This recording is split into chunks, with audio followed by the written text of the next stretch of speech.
Inna lillahi wa inna ilaihi roji'un. Kabar duka kembali menyelimuti dunia hiburan tanah air. Iya, kabar tersebut datang dari pemeran sinetron Islam KTP, Taufik Lala, yang tutup usia pada hari Rabu kemarin.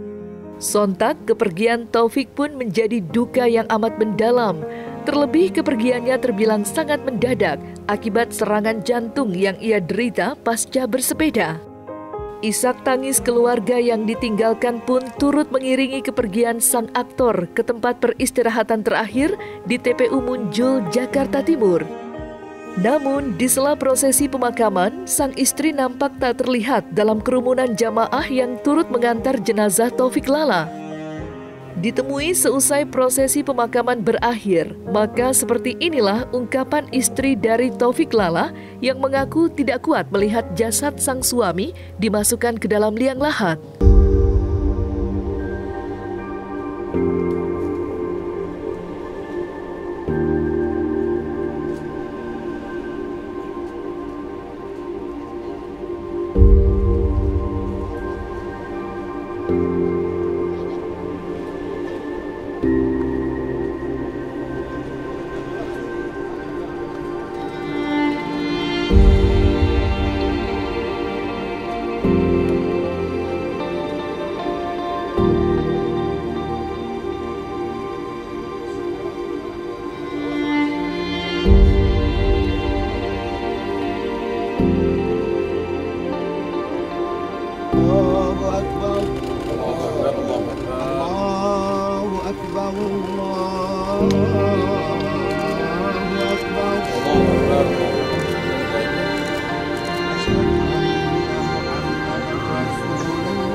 Yang luas waktu panjang umur, sehat walafiat, kiranya nanti malam kita bisa hadir untuk hari pertama. Saya tuh dari SD ya, udah mau 30 tahun perkawinan.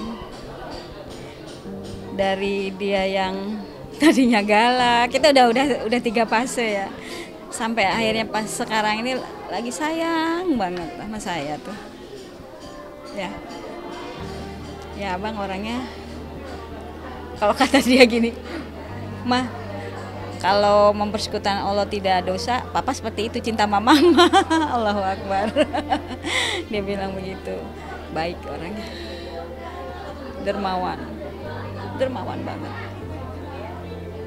Sayang sama anak, sama ponakan, sama adik saya. Sayang, orangnya baik. Suka bercanda, tapi sebenarnya lebih banyak tegasnya kalau di rumah. Cuma karena kita udah kayak temen, kalau saya sama dia tuh udah bercandaan terus deh. Sampai kemarin juga, ya terakhir tuh ya, saya godain, saya peluk, tapi dia emang diam aja. Sampai saya bilang, Papa udah gak sayang sama mama. Dia diam aja. Terus malamnya juga saya dipijitin kakinya, tapi memang udah nggak sekuat kemarin tuh. Papa kenapa sih Pak? Diem aja. Saya emang nggak ada firasat apa ya, cuman udah gitu aja. Saya nggak kuat. Ini masih rame, nggak tahu besok dah. Sepeda ini kan udah lama dia nggak pernah pakai. Dia hobi olahraga, tapi tidak bersepeda. Tiba-tiba dia bilang, "Ma, Papa pengen naik sepeda." Dia bilang gitu, pengen dandanin sepeda dia. Ya, saya sih terserah ya. Saya pikir dia juga sering olahraga kan. Akhirnya dia cuci tuh pagi-pagi. Habis cuci, "Ma, ambilin training." Udah saya siapin. Dia jalan. "Lah, Pak, kok itu sepedanya kempes?" Saya bilang gitu. "Iya, ntar mau di pompa di sana." Udah itu dia jalan. Itu terakhir saya ketemu dia.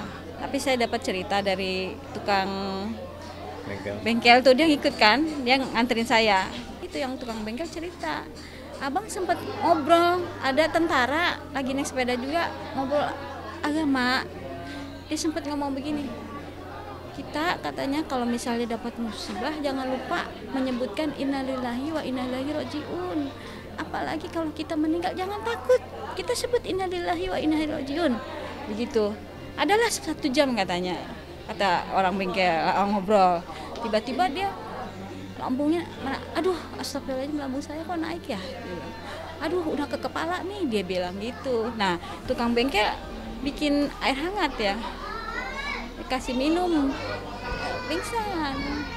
Ya Allah, ampuni dosanya, terima amal ibadahnya, terangkan kuburnya, hilangkan siksa kuburnya, masukkan suamiku dalam surgamu ya Allah. Kesedihan atas kepergian Taufik Lala tidak hanya dirasakan oleh sang istri tercinta, namun duka yang mendalam juga turut dirasakan oleh para kerabat, termasuk sosok Burhan yang mengaku terkejut mendengar kabar tersebut. Ya, hal itu terjadi lantaran Burhan mengaku sempat makan bersama almarhum 1 jam sebelum tutup usia. Sontak dengan adanya kabar tersebut, Burhan terlihat sangat tak menyangka atas kepergian sang sahabat yang begitu cepat. Lantas seperti apa curhat Burhan terkait pertemuan terakhir antara dirinya dengan Taufik Lala? Dan seperti apa pula duka yang dirasakan para kerabat aktris saat mendengar kabar tersebut? Dan terakhir, maaf teman-temanku, saudara-saudaraku, kemarin jam 11 masih makan mie ayam sama saya. Makan mie ayam sama saya, jam 12 dengar kabar beliau nggak ada. La haula wala quwata illa billah, saya bilang kaget banget. Nah makanya saya dan teman-teman mungkin merasa kehilangan sosok beliau. Beliau pengasuh kita, teman kita, sahabat kita, dan guru kita. Terkadang banyak juga spirit tentang ya kebaikan-kebaikan yang harus kita kerjakan lah begitu. Intinya buat Bang Taufik Lala, Taufik Hidayat, semoga beliau diampuni dosa-dosanya, diterima amal ibadahnya, di lapangan kuburnya ditempatkan di surgamu ya Allah ya Rabbi ya Karim. Innalillahi wa inna ilaihi rajiun. Kullu nafsin za'iqatul maut. Setiap yang bernyawa pasti menghadapi kematian. Jadi kita teman kita di sini Taufik Hidayat ya, yang poyokannya kalau kata orang Betawi Taufik Lala. Tadinya Taufik Lalat karena tai lalat yang di sini dioperasi. Jadi Taufik Lala ya. Dia memang sahabat kita sebagai pelawak, tapi memang dia memang orangnya baik, dan dia adalah ketua dari MPP ya, Majelis Pengajian Pelawak. Iya, kalau Taufik sih orangnya memang di mana ada dia pasti kita punya kesan ya. Dia karena bercandanya mungkin lebih kuat dari teman-teman yang lain karena memang dia bikin rame. Terus dia di akhir-akhir ini memang sering ngajak kita untuk ayo ngaji, ayo pengajian, mau kemana lagi nih, kita udah tua nih. Dia sering tuh begitu ya. Ayo ngaji, kita mau kemana lagi, udah tua nih, waktu kita tinggal dikit. Dia selalu ngingetin kita gitu. Ibadah terus ya, kita nggak tahu di apa yang mau dicari di dunia ini. Ya, dia selalu bilang gitu. Makanya dia begitu meninggalnya juga nggak ada yang nyusahin orang, nggak pakai sakit lagi kan. Bukannya nggak ikhlas, merasa terpukul aja. Orang gitu seminggu ini udah pada dialognya sama kita semua, sama teman-teman. Ke Ginanjar, ke emak, apalagi ke emak, ke empoknya. Dia tuh kalau ngajak musuhnya. Kalau ngajak ngaji tuh orang pasti nggak tersinggung sama dia. Enggak. Dia nggak bakal teriak-teriak. Dia paranin kita nih, kayaknya orang jarang nih, kayak gue gitu ya, jarang nih kumpul di majelis pengajian pelawak ya. Diparanin pelan-pelan. Kapan mau ngaji? Di mana? Ya, di MPP. Mau kemana lagi, kita udah tua gitu. Jadi dia nggak pernah orang jadi tersinggung. Jadi nasihatnya tuh ngajaknya tuh bercanda. Udah gitu masalah sakit pun kan dia nggak pernah bilang ya, nggak pernah. Sama kita aja kalau kan Pak paru lu cuma 1, jaga sehat lo. Lu juga tiap hari sakit mulu leher. Ya, kan pasti yang dia keluhin tuh apa sih? Kolesterol sama asam lambung. Ya, beliau orang yang sangat care ya. Walaupun jujur maaf lahir batin, beliau tuh orangnya yang sangat kadang-kadang frontal banget gitu. Karena beliau punya riwayat darah tinggi, kadang-kadang suka ngomong saya tinggal-tinggalnya, kadang-kadang suka bilang ingat gitu. walaupun yang diucapinnya itu kasar ya kalau kita menilainya sih ya sebagai manusia, tapi ada makna yang tersirat sebenarnya sih, itu makna yang tersirat yang kadang-kadang kita suka alpa, suka lupa. Diingetin sebenarnya itu ujungnya sih diingetin sama beliau. Ayo kayak misalnya digebah-gebah nih kalau orang Betawi yang digesu-gesu kan. Ayo besok ngaji, ayo pas tabul khairat, ayo kapan lagi mumpung masih hidup. Jadi itu buat sebagian orang kadang-kadang kalau yang baperan apa sih kalau gitu banget sih tapi gitu kan. Tapi itulah.